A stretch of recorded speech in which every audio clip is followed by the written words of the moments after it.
Hello everyone, welcome back to math meal. आज की इस वीडियो में हम करेंगे एक्सरसाइज 12.1 जिसमें हीरोन्स फार्मूले के बारे में पढ़ेंगे। तो जो बच्चे चैनल पर नए हैं वो चैनल को सब्सक्राइब ज़रूर करें और बेल आइकन भी प्रेस करें ताकि उनको नई वीडियो की नोटिफिकेशन समय पे मिले। ओके, तो चलो आज की वीडियो स्टार्ट करते हैं।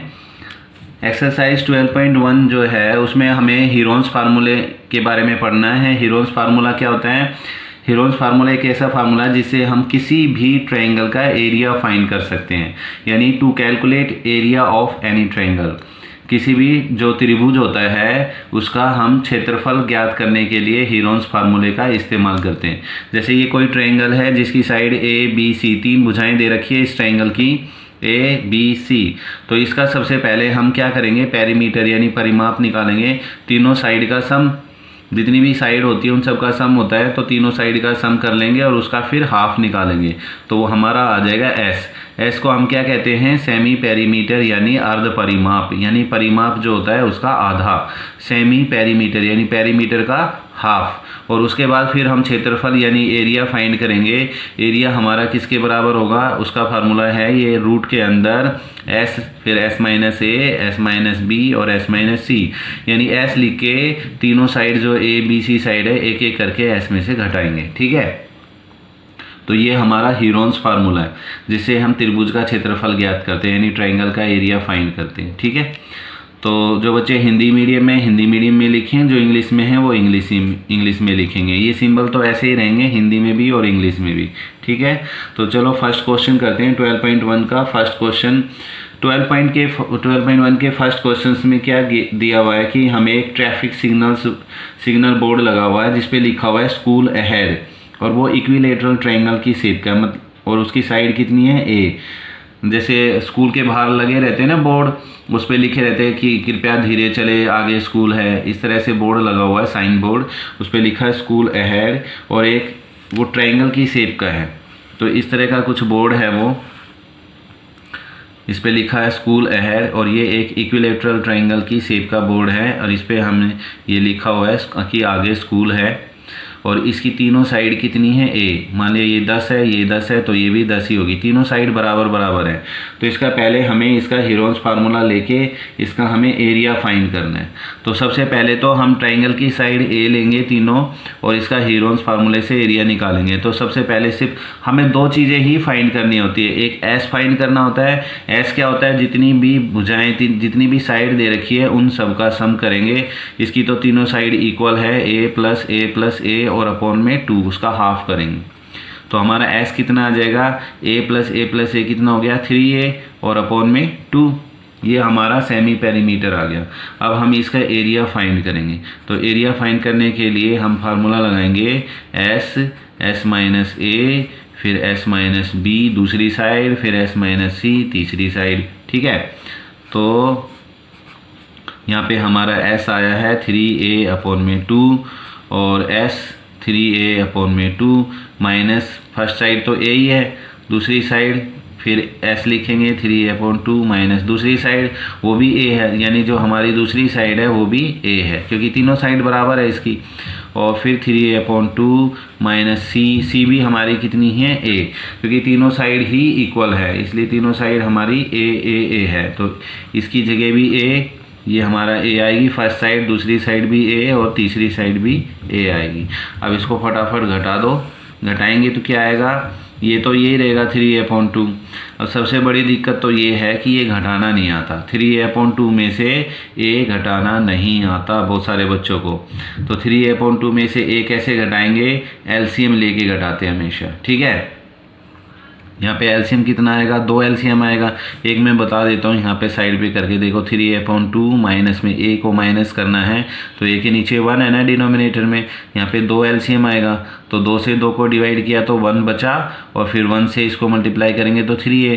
यहाँ 1 से 2 को डिवाइड करेंगे तो 2 ही आएगा और 2 की a से मल्टीप्लाई करेंगे तो 2a आएगा, है ना। नीचे वाले से डिवाइड करते हैं, फिर जो आता है क्वोशिएंट उसको ऊपर वाले से मल्टीप्लाई करते हैं। अब 3a में से 2a गया तो a बटे 2 बच गया। कितना बच गया? a बटे 2। ये हमें करके दिखाना नहीं है, ये तो अंडरस्टूड है। ठीक है, इसलिए बताया ताकि सबको समझ आ जाए। जब भी हमें हमेशा फ्रैक्शन वाली घटा जमा होती है तो एलसीएम लेके घटाते हैं। तो 3a/2 में से a को माइनस करेंगे एलसीएम लेके तो a/2 आएगा। तो हम यहाँ पे इसकी जगह क्या लिखेंगे, a/2। ये सब मल्टीप्लाई में है ना आपस में, ये भी सेम है तो ये भी a/2 आएगा, ये भी सेम है ये भी a/2 आएगा। अब यहाँ ज़रा देखो कि इसमें कितनी बार a/2 आया हुआ है। देखो 1 बार, 2 बार, 3 बार और एक a/2, ये भी a/2 है। ये दिखाई नहीं देता किसी को, ये भी a/2 है और कितना है 3a/2। ठीक है, तो एक ये हो गया। तो मैं थोड़ा सा चलो एक स्टेप और लिखता हूँ, तो मैं 3a/2 को ऐसे भी लिख सकता हूँ ना, 3 × a/2, 3 × a/2 3a/2 होगा। मैंने थोड़ा अलग कर दिया इसको। और ये a/2 तो ऐसे ही है, ये वाला a/2 ऐसे है, ये वाला भी a/2 ऐसे ही है। अब देखो इनका पेयर बन गया और इनका पेयर बन गया। और सबको पता है रूट में अगर जो पेयर बन जाता है उसमें से एक संख्या बाहर आ जाती है। तो 3 का तो कोई पेयर नहीं बना क्योंकि 3 तो सिंगल है। तो इस a/2 में से इस वाले पेयर में से एक a/2 बाहर आ जाएगा और इस वाले पेयर में से भी एक a/2 बाहर आ जाएगा और 3 जो है रूट के अंदर एज इट इज रहेगा। समझ गए?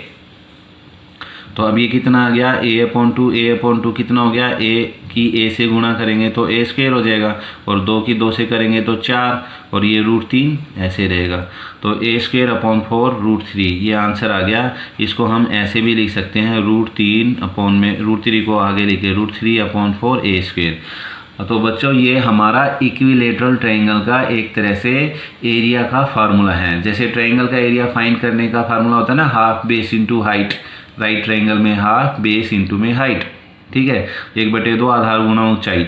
ऐसे ही जो इक्विलेटरल ट्रायंगल मतलब समबाहु त्रिभुज जिसकी तीनों भुजाएं बराबर होती है। समबाहु त्रिभुज यानी इक्विलेटरल ट्रायंगल कौन सा होता है, जिसकी तीनों साइड इक्वल होती है। तो उसका एरिया क्या का फार्मूला याद रखना है, ये डायरेक्ट भी याद रखना चाहिए, √3/4 a²। ये फार्मूला ध्यान रखना, समझ गए? अब एक पार्ट तो इसका ये हो गया। अब ये बहुत सारे बच्चे इस पार्ट को करते नहीं है, गलत हो जाता है क्योंकि उसमें साइड ए दे रखी है।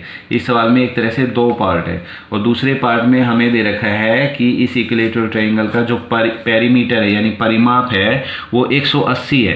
तो एक पोर्शन तो ये हो गया इस सवाल का और एक पार्ट और है, उसमें हमें इसका ट्रायंगल का पेरीमीटर गिवन है 180। तो हमें इसका एरिया भी फाइंड करना है अगर परिमाप 180 हो तो हम इसका दूसरा पार्ट करेंगे, जो सेकंड पार्ट है। नाउ अब क्या करेंगे, अकॉर्डिंग टू क्वेश्चन, प्रश्नानुसार क्या है, अकॉर्डिंग टू क्वेश्चन का मतलब होता है प्रश्नानुसार, ठीक है, प्रश्नानुसार। अकॉर्डिंग ATQ भी लिख सकते हैं, हिंदी में भी लिख सकते हैं। प्रश्नानुसार क्या होगा, देखो इसका परिमाप दे रखा है 180, ठीक है, तो परिमाप 180 होता है। अगर परिमाप 180 है तो हमारा S कितना आएगा, S क्या होता है, S परिमाप का आधा होता है। जितना भी परिमाप बनेगा उसका हाफ क्या होगा, S, है ना।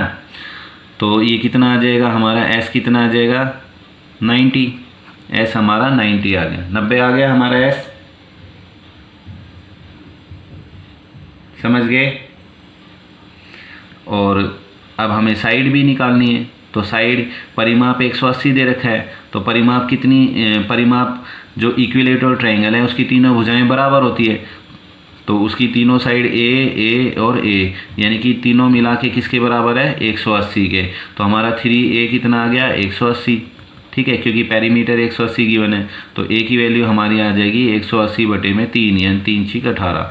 तो इस ट्रायंगल की हर साइड कितने सेंटीमीटर की होगी, 60 सेंटीमीटर की, ठीक है, 60 सेंटीमीटर की होगी। और पेरीमीटर होगा, जो पेरीमीटर होगा 180 तो उसका सेमी पेरीमीटर यानी कि उसका परिमाप का आधा यानी S क्या होगा 90।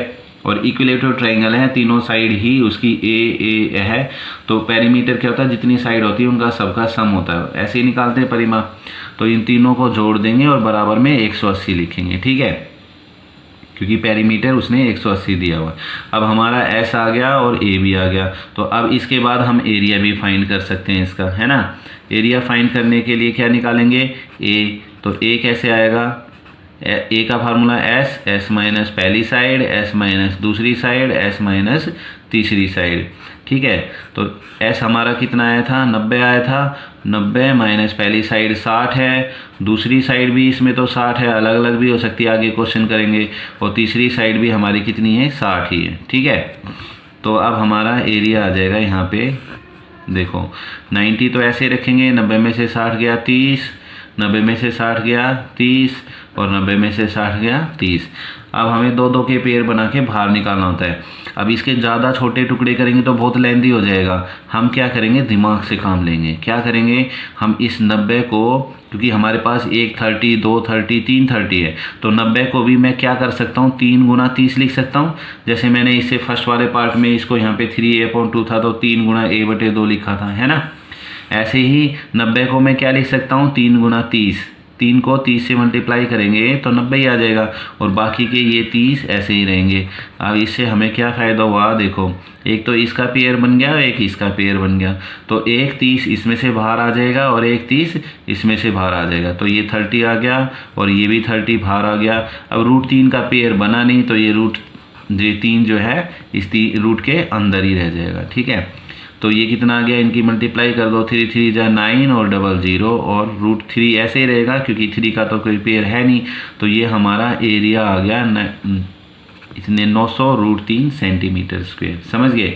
और यहाँ पे हमें कोई यूनिट नहीं दे रखी थी, तो हम यहाँ पे स्क्वायर यूनिट भी लिख सकते हैं। क्या लिख सकते हैं, स्क्वायर यूनिट, क्योंकि एरिया हमेशा वर्ग में होता है। हिंदी में क्या लिखेंगे, वर्ग इकाई। हिंदी में वर्ग इकाई लिखेंगे, इंग्लिश में स्क्वायर यूनिट लिखेंगे, समझ गए। तो इस तरह से देखो हमारा एरिया आ गया इस ट्रायंगल का, समझ में आया। तो साइन बोर्ड जो लगा था, स्कूल अहेड, आगे स्कूल है, कृपया धीरे चलें, उसके हिसाब से हमने सवाल कर लिया। इक्विलेटरल ट्रायंगल था, तीनों साइड इक्वल थी। ठीक है, तो पहले हमें ये एरिया फाइंड करना है, और ये एरिया डायरेक्ट भी याद रखना है, इक्विलेटरल ट्रायंगल का एरिया का फार्मूला है, ध्यान रखना। उसके बाद इसका पूरे का हमें पेरीमीटर 180 दे रखा है, तो हम एस उसका आधा करके एस निकाल लेंगे।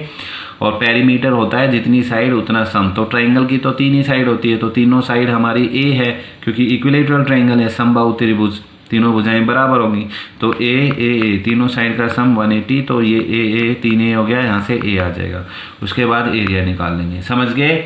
आई होप सभी बच्चों को समझ आ गया होगा सवाल, तो सबको समझ आया है। और तो इसको अच्छे से प्रैक्टिस करें, कॉपी में लिखें, तो तैयारी करें इसकी। और कोई भी क्वेरी हो तो उसको कमेंट बॉक्स में ज़रूर शेयर करें। ओके बच्चों, तो आज की वीडियो स्टॉप करते हैं यहीं पे, आगे की वीडियो में फिर और क्वेश्चन करेंगे। तो चलो आज की वीडियो स्टॉप करते हैं। ओके, बाय बाय, मिलते हैं नई वीडियो में।